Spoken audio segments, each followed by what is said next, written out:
everyone, this is Left, Right and Centre and I'm Maria Shakil. Will adultery be a crime again? In 2018, the Supreme Court had struck down Section 497 of IPC that penalized a man for having sex with another man's wife. The court, in its landmark ruling, had then said that the adultery law was archaic and reduced a woman to just a man's wife and treated her like a man's property. Now, in what seems to be a retrograde move, the Parliament's Standing Committee on Home Affairs that has examined the three bills which are set to replace the IPC, which stands for Indian Penal Code, Code of Criminal Procedure, which is CRPC, and the Indian Evidence Act has recommended the restoration of adultery as a crime on gender-neutral lines. Their reasoning is that marriage is a sacred institution and must be safeguarded in the Indian society. The panel has recommended to make the law gender neutral and make both man and woman involved liable. The earlier law only penalized the man. Congress leader P. Chidambaram, who is also on the Parliament Standing Committee on Home Affairs, gave a dissenting note, saying that the state has no business entering the lives of the couples. Joining us now is Mr. Chidambaram himself to talk about the aspect and also on the overall issue of the legal overhaul. Mr. Chidambaram, really appreciate your time. I'm speaking to you after a very, very long time, sir, so thank you for this interview. When you were the Home Minister, your ministry also had carried out consultations on amending the IPC and CRPC. This is an ongoing process for over a decade. Then why call it a wasteful exercise? Because it is not an overhaul of the law. In fact, I have pointed out that as much as 95% of the Indian Penal Code, 95% of the Criminal Procedure Code, and 99% of the Indian Evidence Act have been copied and pasted in the so-called new bill. Now, if 95% to 99% are a copy and paste, you certainly can't call it an overhaul. What they have done is utterly confusing. They have lifted whole sections with the punctuations and given them a different number. Do you realize what it will mean to thousands and thousands of judges, lawyers, and law students? Everybody, for example, me, at my age, I have to relearn the law. Now, we all know that Section 302 is murder, punishment for murder. Now, punishment for murder is intact. It's a copy and paste. But the number is different. 302 has become now 101 or so. Likewise, popular sections, even common man knows those sections, have all been lifted and given a new number. What is the purpose of this exercise? It is a completely wasteful exercise if 95% to 99% of existing laws are being copied and pasted. Mr. Chidambaram, if you say that this proposed legislation is only a rearrangement of sections and of course, as most opposition leaders on this panel have said, that it will have many undesirable consequences. Give us a sense in the sense that how is this exercise different from what you carried out as a former Home Minister when you were in office? I don't know. I can't recall an exercise that was carried out. It may have been carried out at the officers' level in consultation. It never came to me. I don't recall having come to me, and I don't recall having applied my mind to a draft bill or a report. It may have been a very preliminary exercise. I can't even recall that. So there was no exercise in that sense like what is being done now. And certainly, if I was doing an exercise, I would certainly not copy and paste existing bills. Mr. Chidambaram, you have protested the retention of the death penalty as punishment, continuation of adultery as an offence, provision of solitary confinement and inclusion of terrorist act in this Bharatiya Nyaya Sanhita. Why do you think these are problematic? One may say that a robust national security requires provisions for solitary confinement and even death penalty. I think you and those who share your view, if it is your view, I hope it's not, those who share that view live in an outdated world. Death penalty has been abolished in many, many countries. In every democratic country, death penalty has been abolished. According to the data, the Supreme Court has affirmed the death penalty in only 7 cases in the last 6 years. Death penalty is reversed by the High Court, and even where the High Court confirms the death penalty in the so-called rarest of rare cases, the Supreme Court has confirmed it only in 7 cases in 6 years. That works out to an average of 1 per year. Then why have the death penalty? Why go through the painful process of a death penalty being imposed by the trial court, confirmed by the High Court, and set aside by the Supreme Court? It's a completely waste of resources, waste of judicial time.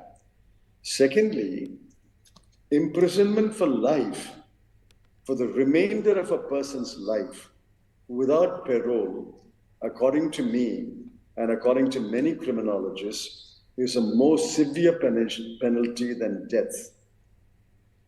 Imprisonment for the remainder of a person's life without parole is widely accepted as a more severe penalty, and it also gives a small window of opportunity for the convict to be reformed.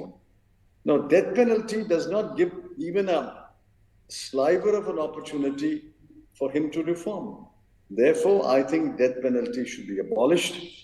Most democratic republics have abolished death penalty, and we should follow those examples. Now, as far as adultery is concerned, now adultery is a compact between 2 individuals. If the marriage breaks down and the aggrieved spouse may sue for divorce or for civil damages against the partner. What is the business of the state to enter into the private lives of 2 individuals and say, I'll punish you? What has the state got to do with punishing a person who is committing adultery? Therefore, an adultery can be for many, many reasons. Adultery need not always be from uncontrolled carnal desire. Adultery can arise out of many reasons: living apart, working apart, not meeting each other often, out of impotence of the husband or the wife. Many, many reasons. Now, we can't sit here and judge whether the reason is good or bad.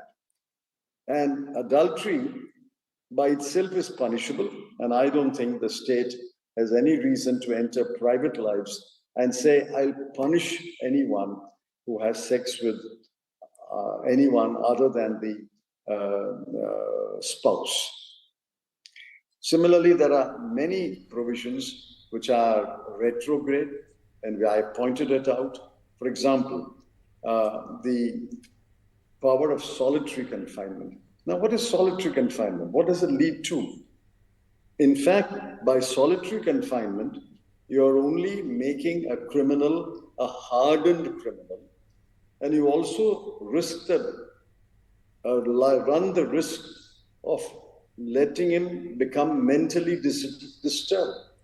You've got a criminal, you make him a hardened criminal, and he may be a mentally disturbed criminal by putting him in solitary confinement. Solitary confinement is no punishment. According to me, it's a cruel punishment. The Constitution bars cruel punishments, and solitary confinement must be abolished.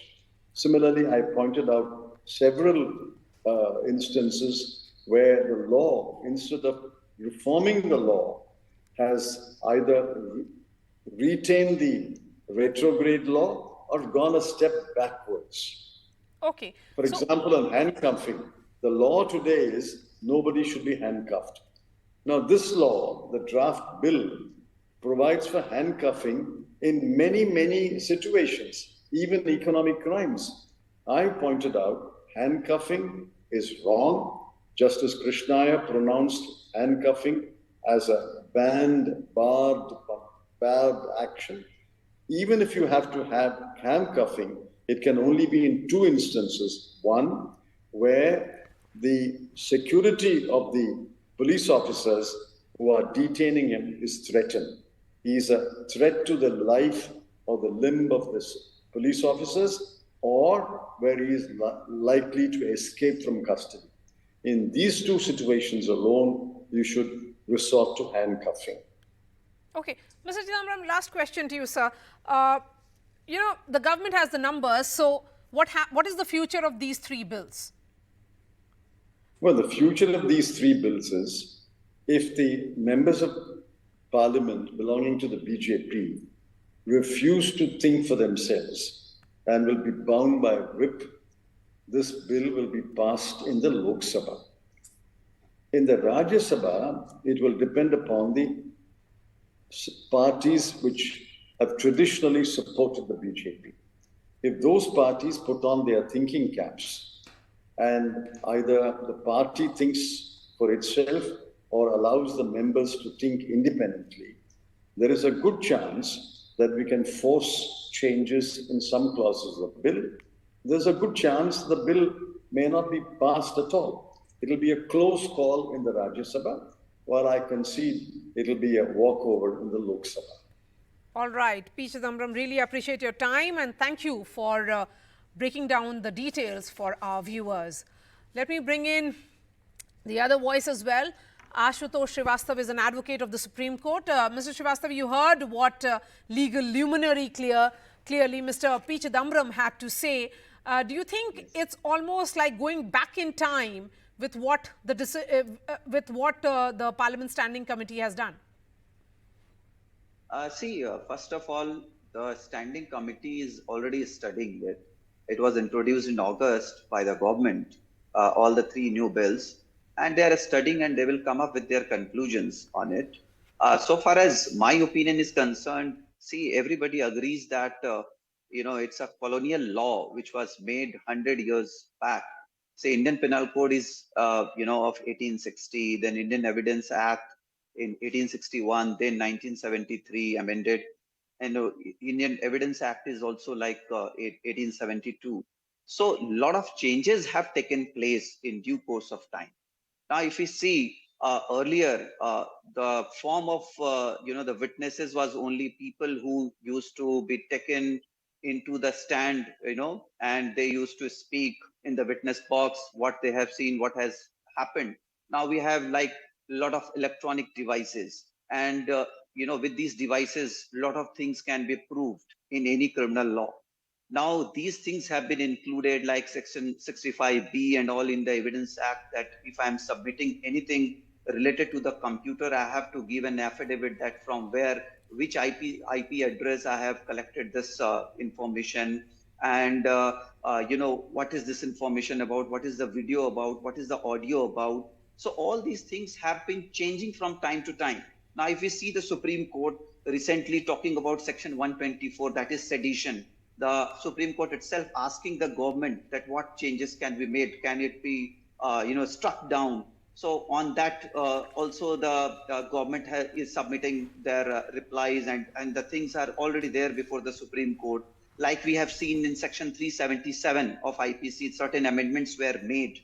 So these changes are already happening even by the courts. So the High Court or the Supreme Courts, Supreme Court has been considering this, that there are some of the changes But, which are required. the question is why copy paste, as Mr. P. Chidambaram was saying, that it's largely rearrangement rather than an overhaul.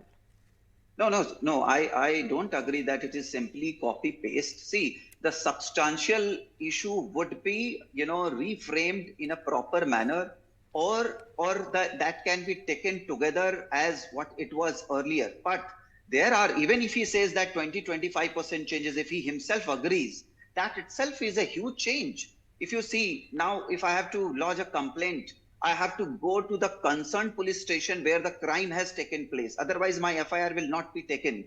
Now, with these changes, a person can go and register the FIR, whatever is the nearest police station, and after that, the FIR will be transferred to the concerned police station, and the proper investigation can take place.